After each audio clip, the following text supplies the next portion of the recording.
All right, everybody. If you're hearing this, you have once again tuned to the Consequence of Habit podcast. And this is your host, JT. Hey, before we get this one started, I've been on this athletic brewing hype train for a long time now. I don't know what kind of person you are, but if you're like me, if you're a bit of a beer snob, you just like a good quality beer, but you don't need the alcohol for whatever reason. I don't care what your reasons are. Well, these guys have an alternative. Log on to Consequence of Habit. I mean, go ahead and do that too, but for sake of this advertisement, log on to athleticbrewingcompany.com. Use the promo code capital COH20, and you're going to get 20% off your first order. Another organization I got to give huge thanks to, and that is the Patriot Fund. They called me up on Christmas Eve to let me know that they were going to be investing in Consequence of Habit as a nonprofit. Their support has gone a long way to make some serious things happen within our organization. So huge thanks to them. Check them out at the Patriot Fund. And with that said, if you guys would like to support us in any way possible, please, you can do that through consequenceofhabit.org. They've got a donate button. Everything we do here, all of our programs that we've got coming up to include our blogging, our tree planting, the program on April 5th, we got a lot of exciting things, but I'm going to be honest with you, none of it's free. Without the support of others, it is just, they're just ideas. So please, if you or a corporation or an organization want to support us, again, that's consequenceofhabit.org. All right, that brings us to this week's guest. Yeah, I don't want to give too much away here, but I've got a member of Team USA in Beijing for this interview. This week, I'm joined by Kelly Curtis.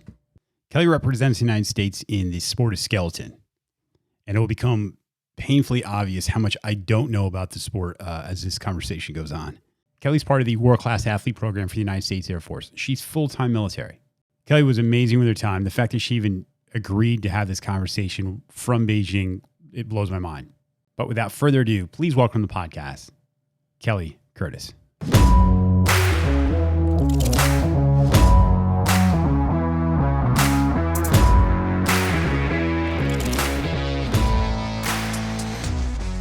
All right, ladies and gentlemen, this one's a special one. First of all, I have an Olympian on, right? So that in itself for me is huge. Number two, I've got somebody in active duty Air Force member, an Airman, which for me, for obvious reasons, is a big deal. And number three, not only do I have an Olympian, I have one that's in Beijing during the Olympics right now. So this is massive for me. Please welcome Kelly Curtis to the podcast. Thank you so much for joining us. Hey, thank you. Yeah, thanks for inviting me. Kelly, I reached out and I said, hey, this is what we're doing. This is a podcast. This is the premise. Let me know when you get back from Beijing, and let's see if we could set something up. And your response was, well, I'm kind of free right now, so let's do it let's do it this week. So first of all, tell us about your experience so far in Beijing. What's your status now? Like, what's your day looking like? Yeah. So my experience has been an overwhelming one, to put it lightly. I competed in the obscure sport of skeleton on February 11th and 12th. So now I'm able to just support the rest of my Team USA teammates as they continue on their quest for gold, silver, and bronze, and all the other experiences that they will have here.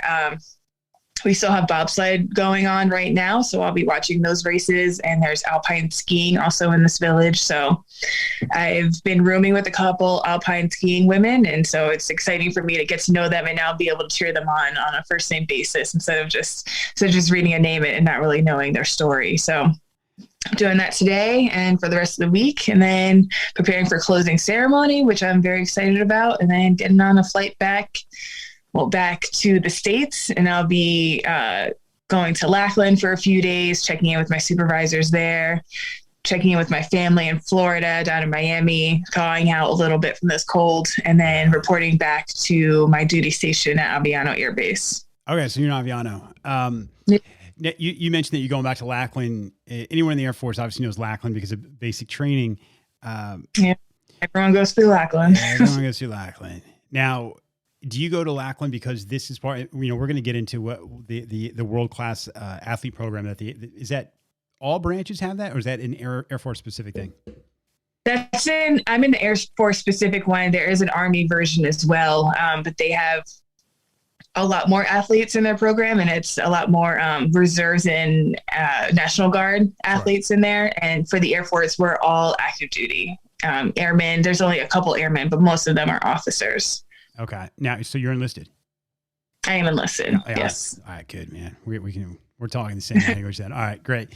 So we're going to get into kind of your story and how this came to be, because here you are, I didn't have much time to do a ton of research, but you're growing up in Princeton, New Jersey, correct? And, correct. I think I can speak for a lot of people when we turn on the Olympics and we see something like skeleton or luge or bobsled, and it's probably something you hear a ton of. Like, the first thing people ask is, how the hell does somebody get into it? Like, how does this even come to be? Because it's so far out of the realm of most people to even try. So you may let's start there. Let's start. You're living in Princeton, and then just cover from that time to right now, and go ahead. Okay. But just kind of walk us through. Give us the highlights. Right. So I grew up in Princeton, New Jersey. I went to the Lawrenceville School for 1 year. I did a postgraduate year, mostly because my mom developed epilepsy my senior year of high school. Mm-hmm. And so I didn't want to go too far from home. So I was a day student at the Lawrenceville School. From there, I went to Tulane University in New Orleans for 2 years. I was a heptathlete there. Mm-hmm. From there, I transferred to Springfield College, where I was a heptathlete there. I went from Division I to Division III. And in Division III, I became an All-American in the heptathlon and pentathlon. And then from there, I went to graduate school, St. Lawrence University in upstate New York. And that's when I decided I didn't want to be an athlete anymore. I just let myself go. I was coaching track and field, and I wanted to see like how far I could take that. And then my clothes started fitting a little differently, and I started feeling, so I was like, I don't really like this. So I've tried to find something to get back into. And the heptathlon is a very specific, very demanding event on the body. It's 7 different track and field events. So you have to be in peak physical shape, and there's not that many opportunities to compete in that specific event throughout the year. So I didn't want to do it anymore after I was done. So I looked into other aspects like CrossFit or long distance running, and none of those were for me. So my coaches at Springfield recommended that I try a bobsled combine when I was at Springfield competing for them, just because it tests power and explosiveness and speed. And when I was at Springfield, I was too scared to actually try a combine. I didn't think I wanted to get into winter sports because it's so cold, and that was not me growing up in Princeton. Was a big fan of the cold. And then when I was in graduate school in upstate, and from there, I saw skeleton for the first time, and it looked daunting, but super fun. And while I was driving bobsled, I was having a good time. I didn't love it. So during that week, I was like, well, let me just try skeleton one time. So I tried it from halfway up the mountain in Lake Placid, New York, and I absolutely loved it. As soon as I got on the sled and I had that feeling, and when I got down and I saw that I survived, I was like, all right, how can I go faster? And so I went to another driving school, progressed to the top of Lake Placid in that one, and just hit a lot of walls on the way down. So I wasn't going very fast, but I just loved the atmosphere, and I loved the feeling of sliding. And I just loved the journey that it would take me on of like, okay, I'm starting out here. Let's see how far I can go. And I remember my first time going from the top in Placid, when I was walking to the line, I'm like imagining myself like I'm in the Olympics. And of course, like I'm terrible at the time, but it was a pretty cool feeling for me walking to the line here and being like, oh my God, I'm actually in the Olympics. What a journey. What a journey. That's awesome. So, man, I have so many questions, and I want to make sure that I'm doing them in an order that makes sense, and not as they're just popping in my brain. But explain the first time, how are you trying to steer? What does the control look like? I mean, how much slower would you be, like some of your first year, say? Right. So to put it into perspective, my first time sliding from the top in Lake Placid, my time was like 1:02 and some change. And we go to the 100th of a second. And now my fastest in Lake Placid is 54 seconds, oh, wow. 54.9. So I think I'm the third fastest to ever slide behind my two teammates on that track. And every track is different. So it just takes a long time to build all the skills in order to be a competitive slider on all the tracks, because you'll have some people that can camp out on one track and know all the tricks to that one track and then be very good at the one track and then have a difficult time learning new tracks. So to answer your question with steering, the best in the world look like they're doing nothing at all. Yeah. And that's doing so many different little nuanced things. It's a constant recalibration, like how you enter a corner and how you exit a corner will set up for the next corner, and you can only do work under pressure. So we'll pull 5Gs in a corner, and that's when we can actually do work because our sled is able to flex underneath that pressure. So we're able to steer with our head, shoulders, knees, and toes. And the toe is the most aggressive form of steering because it's like dropping an anchor and you're causing more friction on the ice, but it'll turn the nose direction of your sled fastest. So you'll see a lot of toe steers under a more aggressive corner with more G forces, just because you need to turn the sled and then allow the sled to run.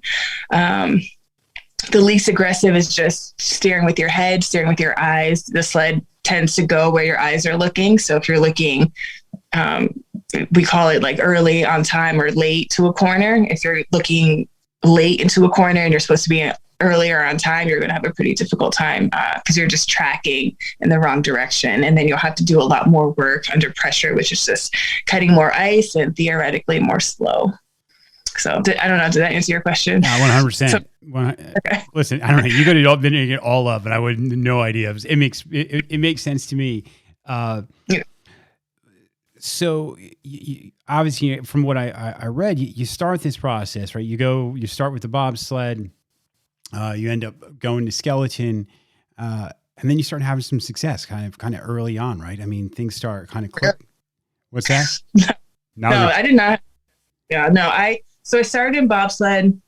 I really wanted to come out for skeleton in fall of 2014, but the bronze medalist from Sochi, Jamie Grubel-Poser, saw me walking around the training center in Lake Placid, and she was like, "You need to come out for bobsled." So I was like, "Okay." If she's telling me that, and I am not going to argue with an Olympic medalist. So I did bobsled for that first season, but I always knew I wanted to get back into skeleton and see how far I could tap into my potential there. So my first few seasons of skeleton are just trying to get to know what to do on a sled and how a sled functions. And different sled makers will make driving easier or harder. And so I started on a very developmental sled, and it was basically just to make sure I got down the course safely. Now I have a sled that I can put more input into and it'll actually react, which made a big difference. I switched sleds in the last Olympic year, 2017, 2018. And that was a time where I was like, okay, well, my results aren't reflecting my potential, and I'm going to switch to a new sled. I'm going to make this investment. It was like $7,000, which when you're working half a year and you're still having to pay all these other bills, it was a daunting thing to be like, how am I going to afford this? So I made the investment, took out loans, and was able to get that sled. And that made a huge difference. That's when I started to see success, when I got the proper equipment. And from there, it's only been, I've only been competing on this level. This is my first year on the world stage, but I've been, doing a couple developmental tours starting 2017, 2018. I won that circuit. And then the next year I won the same circuit. It's called North American Cup. And then the following year I went to the Intercontinental Cup, and that's against the national team sliders. It's one tier below World Cup, and I was able to win that circuit as well. So yeah, once I got the proper equipment, that's when I started to see a little bit more success. But the first couple of years, it was a lot of doubt and a lot of just having to figure out my intrinsic motivation because there was nothing external that would motivate me. Yeah. You mentioned, you stopped competing in the heptathlon. I'm saying that right. Yep.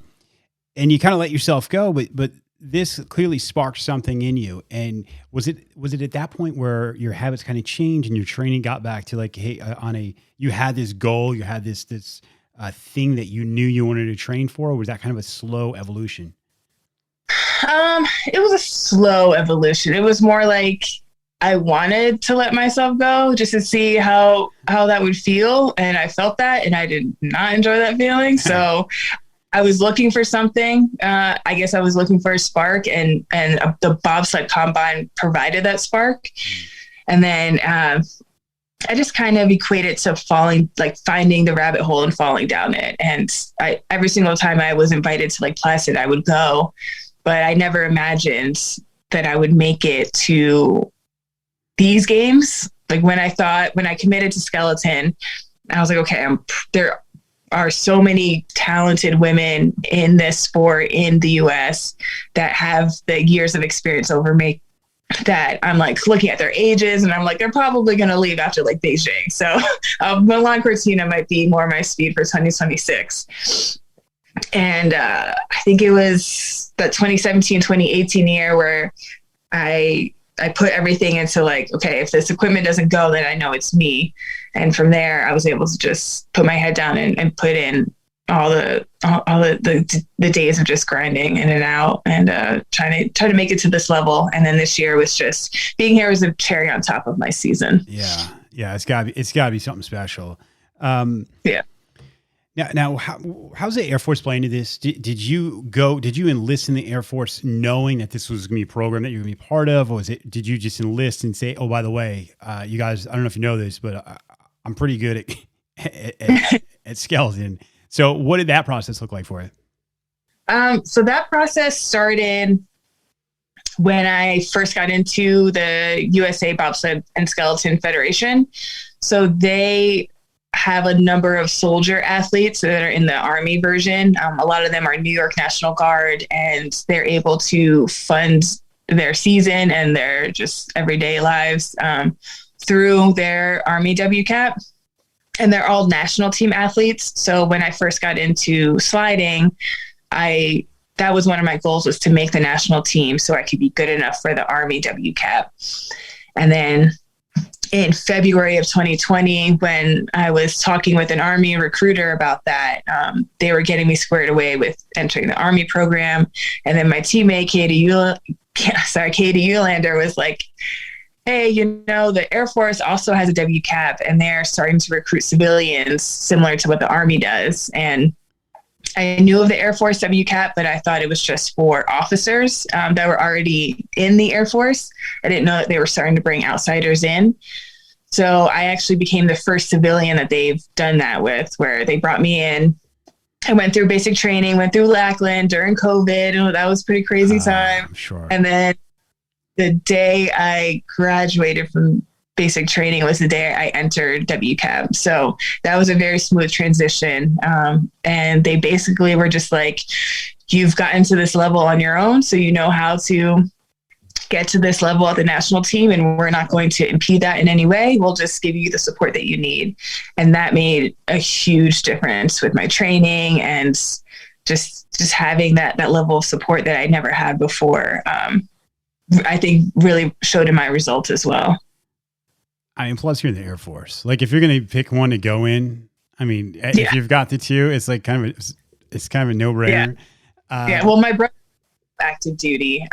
He went when I was a teenager. So he had a really positive experience with the Air Force, and it opened up a lot more doors for him than he thought was possible. And he was able to travel the world and become a part of this Air Force family. So he spoke very highly of his experience as well, which is another factor that motivated me to go Air Force. Yeah. And to serve my country. Like I've always been a part of sports. So that was always a thing that I had been interested in, but never thought I could take the time to do. So now that I'm able to combine both and have the best job in the Air Force, it's been a great experience so far. And I'm looking forward to getting back on base at Aviano and working with my wingman there. So there is no tech school, right? Like you literally just go from basic training and then you're off to Aviano to train. No, so I went from basic training back to my duty station was Hoosick Falls, New York, because that's where I was living at the time. Okay. And every stop was just another TDY on tour. So I delayed tech school till after the 2021 season. So I went to tech school last year remotely. They were able to zoom me in on things that I need to do, but I'm in a career field where I was able to do everything remotely, which was a very nice setup for me. I'm very thankful for that. Yeah. And so I'm fully trained in my career field. I'm in knowledge operations, and I think it's going to be a lot more on the job training once I get back to base, because I haven't worked in it yet. So hopefully my supervisors are up to speed on what I have been doing. So or haven't. But we'll see. I'm excited to see what happens next. I mean, what a cool program. And now when you're traveling around, you say your home base now is Aviano. Mm-hmm. Is that a new duty station for you then, or you've been there for a bit? No, that's a new duty station. So after the end of last season, I sat down with my husband and was like, well, I'm going to need to get better at these tracks in Europe if I'm going to be one of the best in the world, because these European sliders start when they're in their teens. And I didn't find the sport till I was 24, and I didn't start till I was 25. So they definitely have a leg up on me on experience. Like, they're younger than me, but they've been sliding, 6-8 years longer than I have already. So I knew that strategically I would need that experience in Europe, and there's limited ice time. We only have 2 tracks in the United States, in Lake Placid, New York, and Park City, Utah. And sometimes there are times during the winter where I can't get on either of those tracks. And I just know that my competitors in Europe are going from track to track, just gaining more experience and being able to test stuff out. So I was like, okay, I would like to move to Italy. At first I was thinking Germany, because that was also a nice base for me to go to different tracks in Europe. But then I remembered the coffee in Germany. So I was like, what about Italy? As soon as I thought about Italy, that sparked something in my brain where I was just like, yes, this is another rabbit hole we're going to go down, and it's going to be a limited time in Italy, and we'll be able to take full advantage if the Air Force will allow it. And so all last summer, it was jumping through a lot of hoops, I think, with COVID and a lot of red tape. And I asked for something, and I'm the guinea pig in this program. So they're trying to accommodate, but also I need to make sure I meet all of the regulations of the Air Force. So they allowed me to go. I received my orders to go in September, early September. And I had to be here in China September. I had to leave for China September 30th. So thankfully both of us were mentally ready to pack everything up at a moment's notice and leave. And that's basically what happened. We left September 23rd, and I left for China September 30th or something like that. So hold on, Kelly. You've been in China since? No. It was just for a test event. Okay. All right. 3 weeks. I went to Europe to go on tour I had to compete in 8 different races in order to earn a spot here. And there are a number of tracks I'd never been on before. And I was able to earn my spot here on the very last race in St. Marie. Wow. Yeah. You're talking about Germany, you see these guys the bobsled, looks are just, they're beasts. They're beasts. And what's the name of the I watched the American team. My wife and I were watching them, and I'm embarrassed. I don't know. I know you've got the driver, but what's the name of the on the 2-man that's pushing from the start? They're a push athlete or a brakeman. Brakeman. The 2-man, they're a brakeman. And the 4-man, you have 2 side pushers and the brakeman. Who's the brakeman who is an absolute monster. What's his name? I mean, all of our brakemen are monsters, but the two brakemen that competed recently, they were Hakeem and Charlie. So Charlie was a football guy from Princeton, and Hakeem is also a football guy, but Hakeem and Frankie were in the Army WCAP sled. Like, they're both part of the Army WCAP, which is really cool. Dude, Hakeem? I'm thinking of Hakeem. Hakeem doesn't even look real. Like, he looks like a G.I. Joe figure I had when I was a kid. Like, that dude is massive. Yeah. But it shows, like, the difference, and this is no disrespect for any of the other teams at all, but, like, these Germans come in and the times are just, like, from a very early on, you're like, clearly they've been doing this a whole lot more. But the fact that we have two tracks, it makes sense. Well, they've also figured something out with technology. Like, there's a whole team behind the team that every quad works to. It's almost like an arms race, and I think going into Cortina, it will be just for who has the best technology. It's more than just. It's more than just the ability to drive, although they also have the best driver in the world, which helps. Yeah, right. It's a plus. Similar to us for women's monobob. Kaylee Humphreys and Alana Myers-Taylor both spearheaded the movement to get monobob into these games. Well, they wanted 4 women opportunities. They just wanted more opportunities to medal. So the International Federation came back with monobob, and they were like, this isn't what we asked for, but we're still going to dominate. So they went gold and silver in the debut event, and that also showed in the monobob, everybody has to be in the same equipment, which is a very interesting thing that was the only event that Germany did not win gold in the sliding sports. We'll see what happens with the 2 women coming up, because Germany will be able to be in their equipment again, and well, not again, but the equipment that they've worked on. So it'll be interesting. That'd be telling, right? Like, will be a clear sign one way or the other. Yeah. And you mentioned, all right, so that there's 2 tracks in the US, and some people are really good on a specific track. And I imagine there's a lot of people like me that you hear how many times the Chinese have been on their home track leading up to this. Yeah. And you're like, how is that fair? Like, how is that even possible? Well, that was their training technique. Like they used all of last season to take close to 500 runs here, at least for the skeleton athletes. And last year I had 120 runs total throughout my entire season. So that's 2 hours of like total practice time on a sled. So the Chinese, that was their theory, and it worked out. They won a medal for men's skeleton. And so I think that was, they started sliding around the same time that I did. And the fact that they were able to gain that track knowledge here, I think speaks volumes to how, as a program, they were able to have that strategic planning going into these games. Sure. All right. So I know you're probably short on time. I just want to I want to get into some habit stuff. Yeah. Let's talk about habits. Let's talk about let's talk about some of your favorites. And I don't care if it's physical stuff, if it's mental stuff, mindset, whatever it is. Let's break down some of Kelly Curtis's habits. Okay. Well, it's pretty difficult to really create routine on tour because you're constantly moving. This is probably the best year to create a routine because I knew that I would be training and sliding on Monday, Wednesday, and then racing on Friday. So I was able to break down the week and then traveling on the weekend.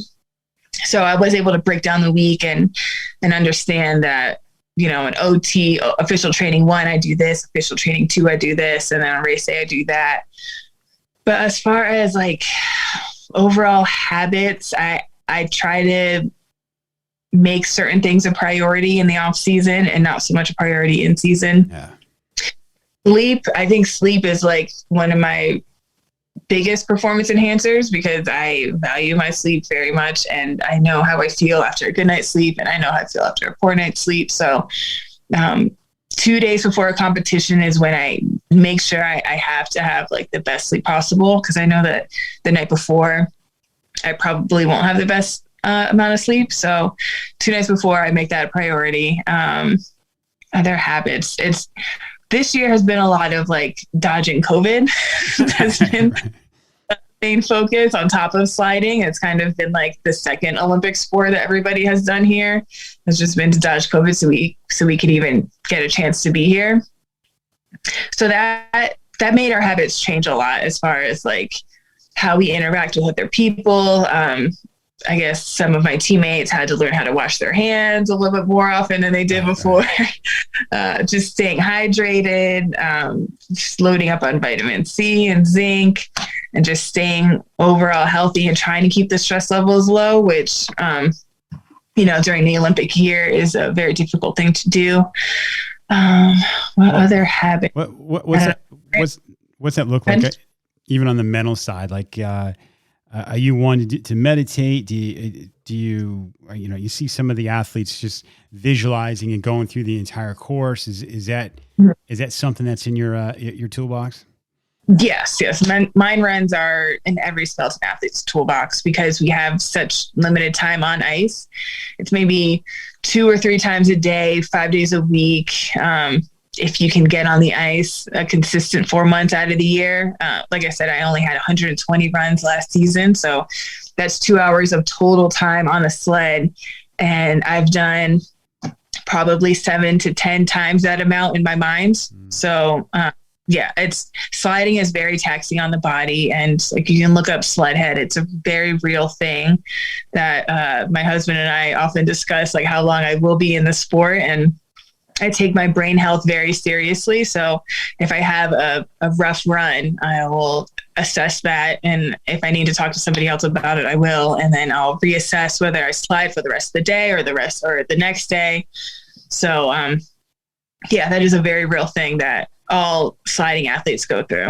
Is that just from the bouncing, or is that from the G's? What is that?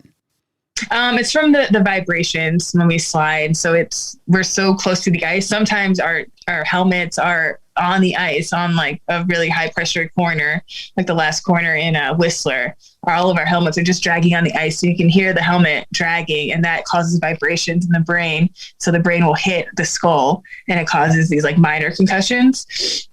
And so like coming into the sport, you're pretty much like, oh yeah, that's just sled head. But like, and it's kind of just like brush off to the side, but it's a very real thing. And I think there has been some technological advances to decrease that, and I'm all for it. Like I'm always looking for the best way to keep my brain healthy, so I can be able to have a conversation with my grandkids one day. Like that is something that is very important to me. So it's something that's in the back of all of our heads, and like literally and physically, or physically, metaphorically.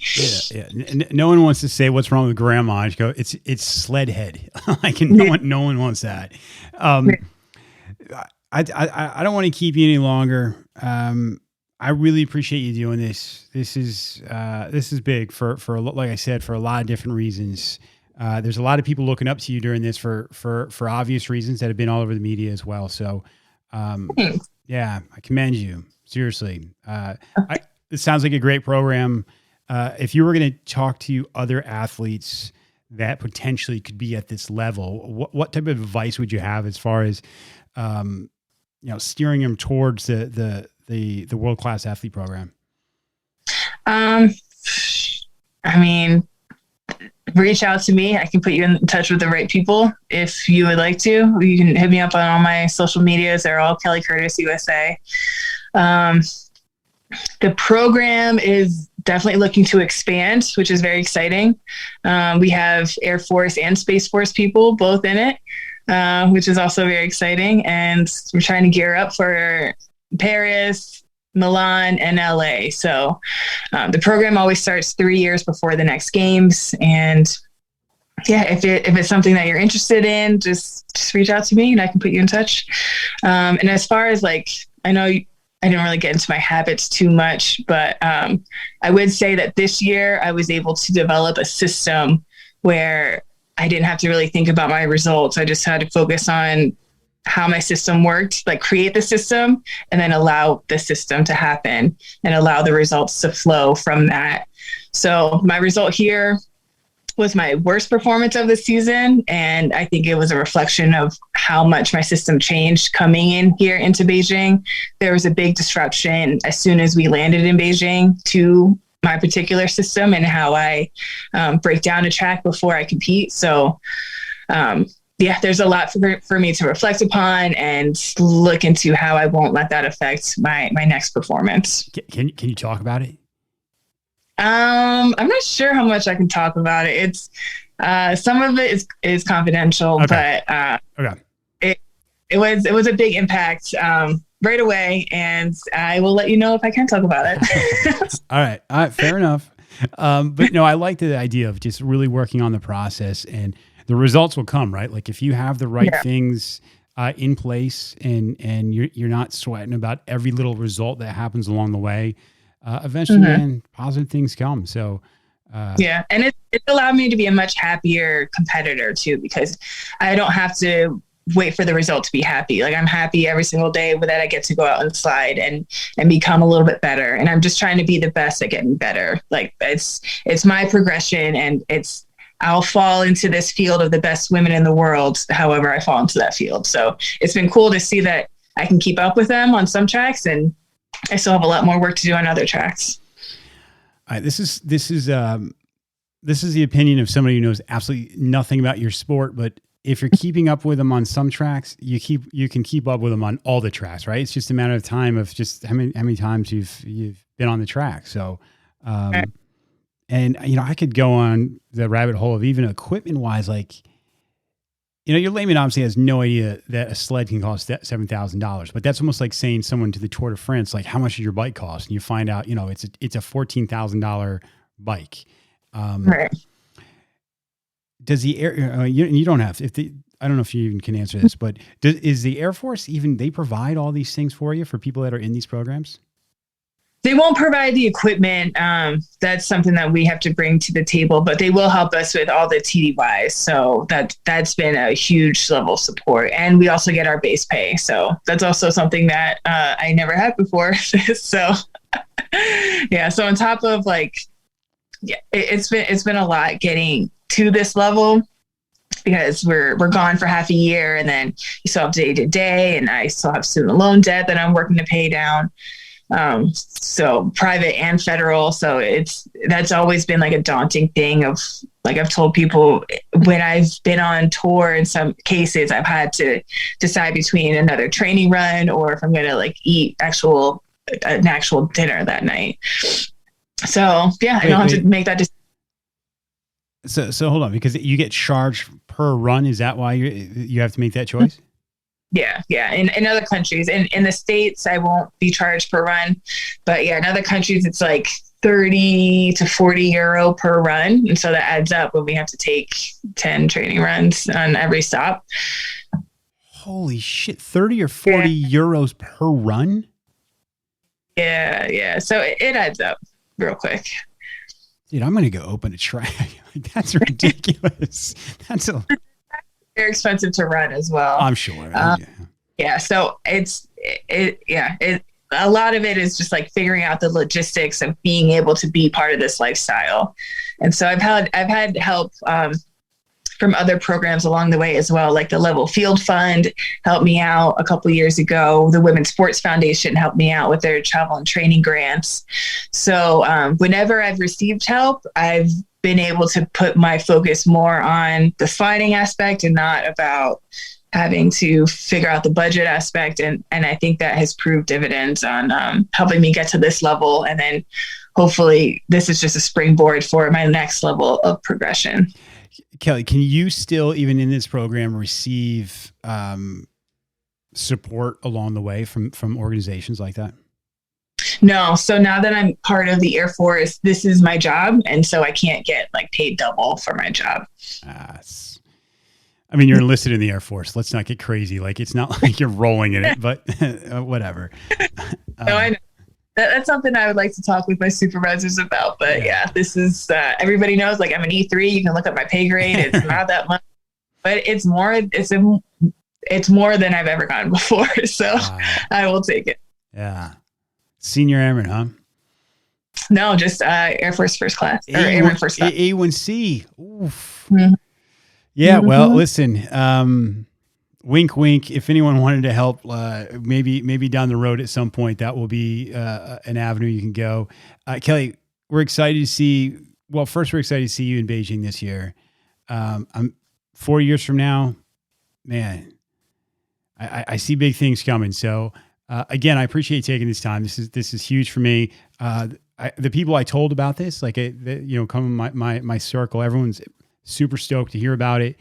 Athletic Brewing Company is very excited about you coming on. So, great. Yeah. Looking forward to seeing some more of you.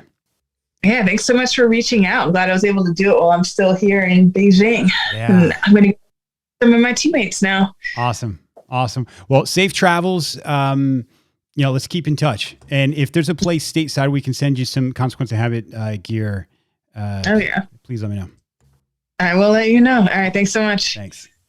Everybody, thanks again for tuning in. Again, check out consequenceofhabit.org if you guys want to support us or just see what we got going on, some events coming up. Huge thanks to Kelly Curtis for taking the time to do this. I mean, she's in the Olympics, man. And she carved out some time from Beijing to sit down with us. So big thanks to her. Make sure you guys are following her on her socials. All of that will be in the show notes. And with that, I will catch you guys next time.